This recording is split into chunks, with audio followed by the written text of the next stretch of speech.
আমার স্যান্ডেল নেই, আমি আজকে এই দুটো ইট দিয়ে স্যান্ডেল বানাবো। তো বন্ধুরা, আমি আসলে রাস্তাঘাটে হাঁটতে পারি না, আমার স্যান্ডেল নাই বলে। তো আজকে ভাবলাম আমি এই দুইটা ইট দিয়ে স্যান্ডেল বানাবো। স্যান্ডেল বানালাম, কিন্তু এই স্যান্ডেলগুলো অনেক ভারী হয়, আমি হাঁটতে পারি না। এই জন্য আমাকে একজন স্যান্ডেল দিল, কিন্তু তার পেছনে এরকম ছেঁড়া। এই জন্য আমি তাকেই বললাম যে আমি এটা নিবো না। তো বন্ধুরা, আমি দেখতে পেলাম যে ওরা স্যান্ডেলের সামনে এরকম করলো, সেজন্য আমি ভাবলাম যে ওদেরকে আমি একটি কাঠ দিয়ে স্যান্ডেল বানিয়ে দিই।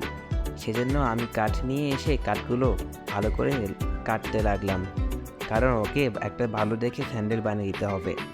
বুড়িটা রাস্তাঘাটে হাঁটতে পারে না, রাস্তার ইট পাথরের সাথে ধাক্কা খেয়ে তা অনেক লাগে, এই জন্য তার একটা স্যান্ডেল প্রয়োজন। তো আমি স্যান্ডেলটাকে খুব সুন্দর করে বানিয়ে তাকে আজকে খুশি করে দেব। এই জন্য অনেক সুন্দর করে স্যান্ডেলটা রং করে নিলাম। দেখো, স্যান্ডেলটা ডিজাইন করা শেষ, বানানো শেষ। এখন বুড়িকে আমি স্যান্ডেল দিলাম।